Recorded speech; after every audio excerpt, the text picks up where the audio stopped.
Hai guys, thank you udah klik video ini. Jadi aku mau ajak kalian bahas kasus yang sempat terjadi di Boyolali. Kasus yang sempat diberitakan secara luas di tahun 2024 lalu. Kasus yang benar-benar naas yang dialami pengusaha pengrajin tembaga di Boyolali, yang padahal udah terbilang cukup sukses sampai bisa mengekspor produknya ke luar negeri bahkan ke Eropa. Dan juga punya hobi dan bakat yang sehat bahkan positif banget. Dengan sederet prestasi di usianya yang padahal masih muda. Tapi sayang, yang sangat-sangat disayangkan ya, semuanya harus berakhir dengan kasus yang benar-benar naas yang terjadi di rumahnya ini. Yang dilakukan orang ini yang sebagai kenalan dari sebuah aplikasi kencan, yang ternyata ya di balik sederet prestasi dan kesuksesannya ternyata ada satu sisi gelap yang sempat tersimpan. Yang harapan aku nih ya, dari sini semoga nantinya bisa jadi pembelajaran buat kita semua nih. Tapi aku disclaimer dulu ya, ini kasus udah diberitakan secara luas di media-media Indonesia dan tujuan aku ngebahas kasus ini buat pembelajaran. Karena semua yang terjadi pasti ada sebab akibatnya ya, karena menurut aku banyak pembelajaran yang bisa kita petik di sini nantinya. Dengan harapan ya kasus-kasus kayak gini jangan sampai terulang lagi di kemudian hari. Setidaknya nih ya buat kita-kita yang udah menjadikan kasus-kasus kayak gini sebagai pembelajaran. Oke lah, kayak gimana kisah dan kasusnya langsung aja kita bahas sedetail mungkin yang aku bisa. Tapi kayak biasa sebelum kita lanjut ya, kita ritual dulu. Jadi siapin minuman dan cemilan kalian. Siapkan juga posisi ternyaman menurut kalian kayak gimana. Jadi kalau udah nyaman, udah santuy. Nah jadi soal kasus ini, yuk kita bahas. Bayu Handono, yang dikenal dengan panggilan Bayu, yang awalnya dia ini tinggal dengan orang tua dan satu adiknya di desa Kembang Kuning yang ada di Kecamatan Cepogo, Kabupaten Boyolali, Jawa Tengah. Sejak kecil di masa sekolahnya, Bayu ini sering main ke desa sebelah, tepatnya ke desa Cepogo, yang mana desa ini dikenal sebagai desa pengrajin tembaga. Karena sebagian besar warganya ya emang punya kreativitas tinggi, mengolah bahkan menjadikan lembaran tembaga jadi peralatan kebutuhan sehari-hari, pajangan bahkan karya seni yang cukup bernilai. Terus karena Bayu yang sering main ke desa Cepogo, jadinya sejak kecil dia pun udah sering ngelihat warga di sana yang sedang mengolah tembaga, sampai akhirnya ya dia pun tumbuh jadi anak muda yang juga pengen jadi pengrajin tembaga. Jadinya setelah lulus SMA, Bayu pun langsung terjun ke bisnis olahan tembaga, yang awalnya ya masih kerja dengan orang lain buat belajar jadi pengrajin. Nah terus setelah terkumpulnya pengalaman dan modal dari hasil kerjanya, dia pun mulai buat usaha sendiri dari modal seadanya, sampai akhirnya setelah ngalamin jatuh bangun, Bayu yang saat itu masih muda, yang punya knowledge media sosial dan juga bisa bahasa Inggris. Sedangkan saat itu yang masih di tahun 2010-an, banyak orang-orang yang masih belum kenal dengan media sosial dan juga masih jarang ada yang bisa bahasa Inggris. Jadinya Bayu pun memanfaatkan peluang media sosial buat menjual produknya ke pasar yang lebih luas. Sampai akhirnya ya orderan demi orderannya pun mulai berdatangan, yang ngebuat Bayu pun sempat merasakan kesuksesan awal karirnya. Sampai di tahun 2013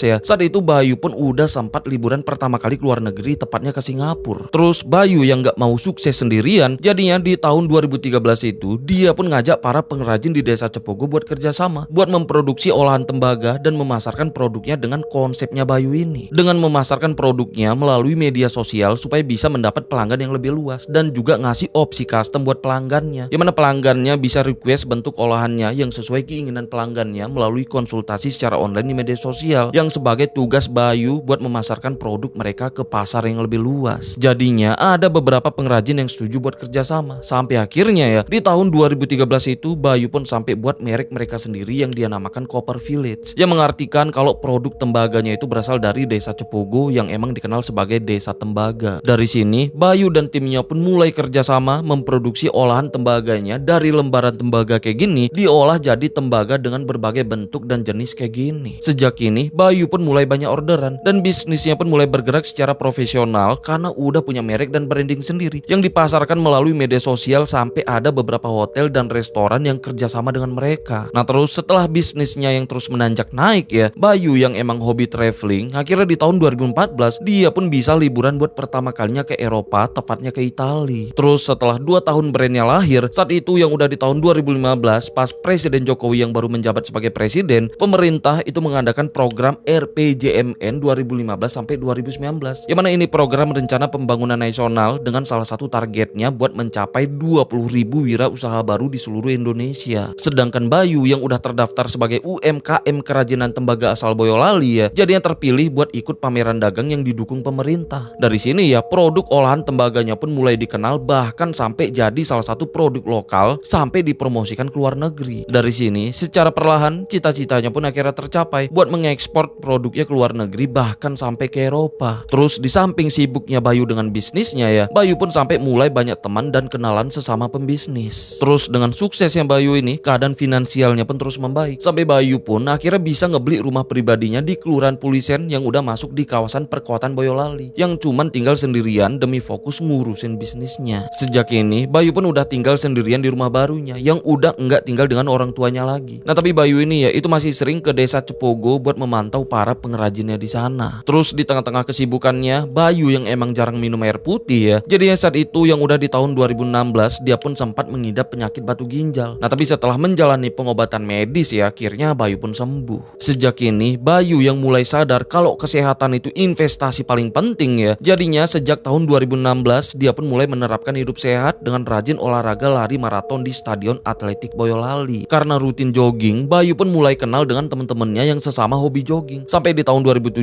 ya, Bayu dan teman-temannya pun mulai aktif ikut event lari maraton di beberapa kota. Itu kayak di Sleman, Solo, bahkan sampai ke Bali. Terus di tahun 2018, Bayu dan teman-temannya sesama atlet maraton di Boyolali ya, itu sampai mendirikan komunitas maraton dengan ngajak para anak-anak muda di sana buat gabung jogging bareng dengan menyebarkan edukasi soal kesadaran hidup sehat yang emang positif banget. Jadinya komunitasnya pun mulai banyak anggota, sampai mereka pun itu sering diundang di beberapa event resmi lokal di Boyolali. Di samping itu, Bayu pun masih terus disibukkan dengan ngurus manajemen dan pemasaran bisnis tembaganya, dan juga masih terus rutin mendatangi desa Cepogo, tempat di mana para pengrajinnya kerja. Sampai akhirnya saat itu yang udah di tahun 2020, pas memasuki masa-masa pandemi, orderan di bisnisnya pun mulai menurun, terutama orderan dari luar negeri. Sampai Bayu pun mulai kesulitan menggaji puluhan karyawannya yang sebagai pengrajin. Jadinya ya dia pun terpaksa memberhentikan sebagian para pekerjanya dengan nurunin volume produksi. Nah tapi ya Bayu pun itu masih terus berusaha memasarkan produknya di tengah-tengah masa pandemi yang menyulitkan. Tapi syukurnya di tahun 2023 setelah masa pandemi selesai, nafas bisnisnya pun mulai hidup lagi dengan adanya orderan demi orderan dari pelanggan lokal yang cukup buat bisnis Bayu ini berkembang lagi. Di samping itu, Bayu yang sebagai atlet maraton ya, itu masih terus rutin jogging, bahkan ikut di beberapa event maraton yang cukup bergengsi dengan teman-teman komunitasnya. Sampai Bayu pun udah ngoleksi banyak medali dari event-event bergengsi. Tapi di balik semua kesuksesan dan prestasinya, ternyata Bayu ini punya sisi gelap yang mana ya, ternyata dia ini penyuka sesama jenis. Sampai akhirnya inilah yang jadi sebab akibat dari terjadinya kasus yang benar-benar naas di rumahnya. Jadi semuanya bermula saat itu Bayu ini ternyata menggunakan aplikasi kencan yaitu micet buat nemuin pasangan gayanya. Sampai akhirnya dari sinilah dia pun kenal dengan orang ini yang bernama Irwan yang jual jasa alias open BO khusus sesama jenis dengan tarif 200.000 per order. Nah soal Irwan, dia ini berasal dari desa Ngargosari, Kabupaten Sragen, Jawa Tengah. Nah tapi saat itu ya dia ini sedang kerja sebagai kuli bangunan di Jogja yang juga tinggal di mes kerjanya di sana. Nah emang dia diem-diem ya, tanpa sepengetahuan orang-orang sekitarnya, dia juga emang buka jasa micet yang khusus gay buat nambah pemasukannya. Terus saat itu yang udah di bulan Januari 2024 setelah dapat orderan dari Bayu, jadinya ya Irwan pun langsung berangkat dari Jogja ke Boyolali yang nempuh 1,5 jam perjalanan naik kendaraan umum buat datang nemuin Bayu di rumahnya. Di sana mereka pun pertama kali ketemu. Yang awalnya sempat ngobrol-ngobrol dulu, yang mana di situ ya Irwan ini tuh udah takjub dengan rumah Bayu yang besar dan mewah dengan keadaannya yang cuman tinggal sendirian. Setelah ngobrol-ngobrol, mereka pun langsung ke kamar yang kayaknya nggak perlu aku jelasin bagian ininya. Yang intinya ya, setelah selesai dengan urusan mereka di kamar, Bayu pun langsung ngebayar sesuai tarifnya sebesar 200.000 dan Irwan pun itu langsung balik lagi ke Jogja. Terus beberapa minggu kemudian, Bayu yang mulai ketagihan ya, itu lagi-lagi menghubungi Irwan via chat WA buat mesen jasanya lagi. Nah Irwan yang butuh uang itu langsung datang ke sana kayak biasa. Singkat cerita, dari bulan Januari sampai saat itu yang udah di bulan Maret 2024, Bayu pun udah 3 kali mesen jasa Irwan yang selalu dia bayar sesuai tarif. Dan mereka pun udah mulai saling kenal satu sama lain, yang kenal cuman sebatas kencan berbayar aja. Terus setelah itu 2 minggu sebelum semuanya terjadi ya, saat itu yang udah di tanggal 19 April 2024, Bayu yang cuman sendirian itu sempat liburan ke Eropa, yang mana di akun Instagramnya dia pun sempat posting foto ini yang sedang di depan Katedral de Santiago yang ada di Spanyol. Juga sempat foto di kota Praha, Republik Ceko, yang mana di sana ya dia pun sempat ketemu dan foto sama kenalannya. Setelah itu Bayu juga sempat ke Paris dengan foto latar belakang belakang Menara Eiffel yang sebagai foto terakhir di Instagramnya. Sedangkan di sisi lain, Irwan di Jogja yang sedang ngalamin kesulitan keuangan, sedangkan dia tahu ya kalau Bayu sedang liburan ke Eropa, apalagi dia yang udah 3 kali ke rumah Bayu yang awalnya sempat takjub dengan rumah dan kemewahannya, itu mulai iri. Jadinya di tengah-tengah kondisinya yang sedang kesulitan keuangan ya, akhirnya muncul rencana buat menghabisi Bayu di rumahnya, buat melarikan barang-barang berharga dan juga motor pecek Bayu yang udah mulai dia incar, yang menurutnya mudah buat mengeksekusinya karena dia yang udah tahu kayak gimana luar dalam rumah Bayu. Apalagi dia juga tahu kalau Bayu yang cuman tinggal sendirian di rumahnya, yang dia yakinin ya kalau sesuatu terjadi nggak akan ada yang tahu. Sedangkan Bayu di tanggal 28 April 2024 dia pun baru balik ke Indonesia, yang balik ke rumahnya yang ada di Kelurahan Pulisan Boyolali, yang sempat istirahat selama 2 hari di rumahnya. Terus di tanggal 1 Mei di hari Rabu yang naas, tepatnya di jam 4 sore, Bayu pun menghubungi Irwan melalui chat WA dengan sebut kangen dan nyuruh Irwan datang ke rumahnya. Sedangkan Irwan yang merasa ini kesempatan buat melakukan aksinya, itu langsung nyiapin sabit milik proyek tempat dia kerja dengan dia bawa menggunakan tas ransel. Terus di sore itu Irwan pun langsung ke Boyolali naik ojek online yang turun di depan RSUD Pandan Arang Boyolali yang cuman berjarak sekitar 1 km dari rumah Bayu. Nah di situ ya dia pun langsung menghubungi Bayu minta buat dijemput. Nah karena ini Bayu pun langsung keluar buat jemput menggunakan motor peceknya dan langsung ngebawa Irwan balik ke rumahnya. Nah nyampe di rumah ya, Irwan pun langsung izin ke kamar mandi dengan alasan buang air. Nah di kamar mandi Irwan pun ngeluarin sabit dari tasnya buat disimpan dengan diselipkan di balik bak mandi. Setelah itu mereka pun langsung ke kamar. Ya itulah sebanyak 2 kali. Nah setelah selesai mereka pun duduk di ruang tamu ini. Nah di situ ya Irwan yang udah siap beraksi dengan tegas dia pun langsung minta bayarannya sebesar 500.000 dengan alasan karena udah 2 kali. Bayu yang kaget dengan cara mintanya, bahkan heran Irwan yang minta dengan upah 2 kali lipat lebih tinggi dari upah yang seharusnya, itu langsung nolak. Karena merasa Bayu yang pelit, jadinya dengan rencananya yang makin bulat ya, Irwan pun langsung lari ke kamar mandi ngambil sabit. Setelah itu dia pun langsung balik lagi ke ruang tamu yang mana di situ ya tanpa basa-basi, Irwan pun langsung Bayu di bagian kelapa, leher dan punggungnya, yang ngebuat Bayu pun langsung terjatuh ke lantai dengan berusaha teriak minta tolong sambil merangkak ke arah pintu belakang. Sedangkan Irwan karena dia yang ngelihat ada palu ya, jadinya dia pun melanjutkan aksinya mukul bagian kelapanya menggunakan palu. Nah terus setelah Bayu yang udah gak bisa gerak dengan keadaannya yang masih mengerang kesakitan, Irwan pun langsung natap mata Bayu dan sempat membimbingnya baca 2 kalimat syahadat dengan sebut kayak gini. Ayo mas, biar jalanmu terang. Asyhadu alla ilaha illallah wa asyhadu anna Muhammadar Rasulullah. Setelah itu Irwan pun langsung ambil sabit dan mengeksekusinya dengan yang ngebuat nafas Bayu pun langsung terhenti dengan kondisi lantai di rumahnya itu yang udah dipenuhi genangan merah. Terus setelah memastikan Bayu yang udah gak bernafas lagi, Irwan pun langsung ngambil dompet Bayu yang berisi ATM, KTP dan uang tunai sebesar 2 juta dan juga ngambil HP 12 Pro Max milik Bayu. Bukan cuma itu, sepatu sport merek Hoka milik Bayu juga diambil yang semuanya dia masukkan ke ransel yang juga milik Bayu. Setelah itu dia pun langsung kabur dengan melarikan motor pecek milik Bayu yang kabur balik ke mesnya di Jogja buat kerja dengan menjalani aktivitasnya kayak biasa.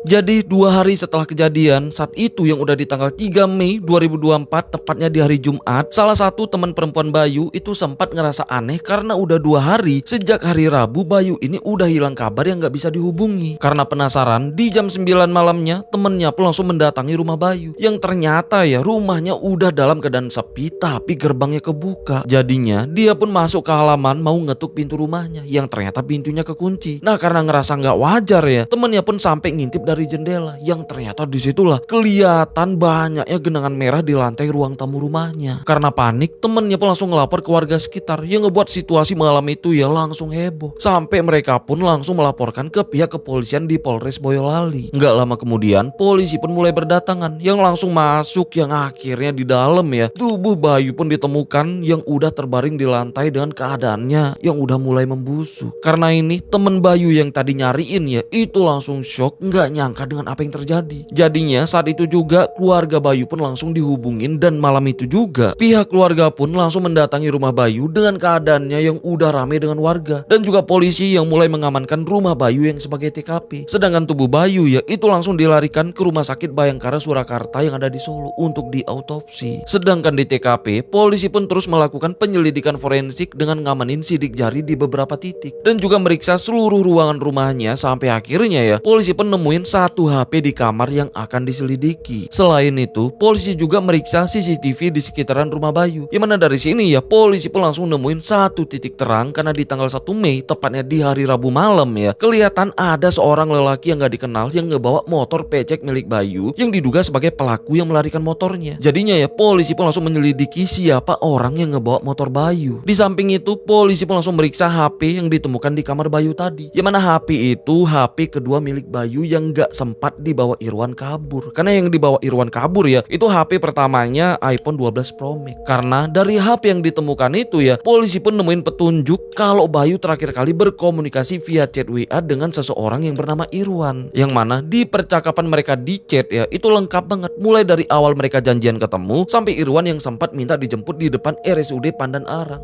Nah karena ini ya malam itu juga polisi pun langsung berusaha melacak siapa sosok Irwan ini. Sedangkan di sisi lain kabar soal temuan tubuh Bayu yang dikenal sebagai pengusaha tembaga asal Boyolali itu langsung heboh jadi berita di mana-mana. Sampai Irwan yang saat itu sedang di Mesia di Jogja juga dengar kabar ini. Apalagi dia tahu kalau polisi yang udah mulai menyelidiki dan memburu pelakunya. Nah jadinya ya dia yang mulai khawatir itu langsung melarikan diri ngebawa motor pecek milik Bayu yang kabur ke Solo yang nempuh 1,5 jam perjalanan dari Jogja. Nyampe di Solo dia pun sempat kebingungan mau kemana, sampai akhirnya dia pun langsung check in ke sebuah hotel yang ada di sekitaran terminal bus Tirto Nadi. Karena niatnya dia besok akan melarikan diri menggunakan bus keluar kota yang lebih jauh dengan nitipin motornya di hotel. Karena di hotel tempat dia nginep ya emang ada layanan penitipan motor 24 jam. Sedangkan di sisi lain setelah polisi berhasil mengidentifikasi dan juga melacak keberadaan Irwan melalui nomor HP dan juga motor pecek milik Bayu yang dia bawa yang udah berada di sekitaran kota Solo, jadinya pihak kepolisian dari tim gabungan Satuan Reskrim Polres Boyolali dan juga Jatan Ras Polda Jawa Tengah itu langsung melakukan pemburuan dengan mendatangi titik lokasinya yang ada di sebuah hotel sekitaran terminal Solo. Dimana di sana ya Irwan pun akhirnya berhasil diamankan di kamar hotelnya dan tas yang dia bawa langsung digeledah. Yang mana polisi pun nemuin iPhone 12 Pro Max milik Bayu dan juga dompet yang berisi kartu ATM dan juga KTP milik Bayu yang masih dia simpan. Selain itu polisi juga berhasil ngamanin motor pecek milik Bayu di tempat penitipan motor yang ada di hotelnya. Sedangkan Irwan setelah diinterogasi di tempat akhirnya ya dia pun langsung ngakuin udah menghabisi Bayu. Karena ini ya dia pun langsung dibawa ke Polres Boyolali yang mana berkat kerja keras pihak kepolisian ya Irwan yang sebagai pelaku dari kasus ini itu berhasil ditangkap kurang dari 24 jam setelah ditemukannya tubuh Bayu tadi. Terus pas Irwan diperiksa dia pun langsung mengakui dan menceritakan semuanya yang tega menghabisi Bayu demi melarikan barang-barang berharganya. Bukan cuma itu, dia juga ngakuin soal hubungannya dengan Bayu yang kenal dari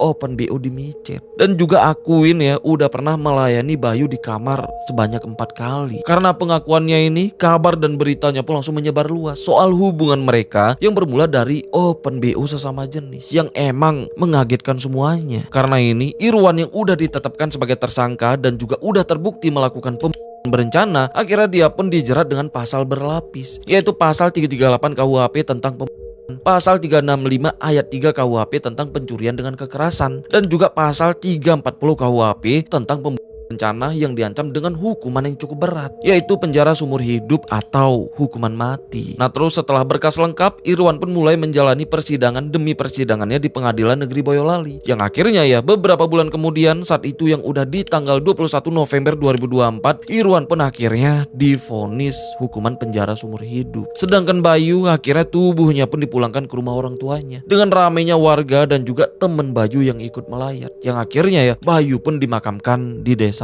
Ya semoga husnul khotimah, semoga ditempatkan di tempat terbaik. Amin. Karena dibalik sisi gelapnya yang gak bisa dipungkirin sih ya, banyak juga sisi cerah dan hal positif yang udah dia lakukan selama hidupnya. Ya jadi kita jangan ambil alih tugas Tuhan ya buat memvonis dosa orang. Karena belum tentu kuantitas dan kualitas pahala kita lebih baik dari orang yang kita vonis. Jadi lebih baik kita doakan yang baik-baik aja. Dan yang paling penting nih ya, jadikan kasus ini sebagai pembelajaran ya, supaya kasus-kasus kayak gini jangan sampai terulang lagi dimanapun dan kapanpun itu. Terutama buat kita-kita yang udah menjadikan kasus-kasus kayak gini sebagai pembelajaran. Oke lah, sampai sini aja. Sampai ketemu di kasus selanjutnya ya, karena aku udah siapin beberapa kasus yang kayaknya harus kita bahas juga di sini. Oke lah, aku Rizka Wadiono. Bye-bye.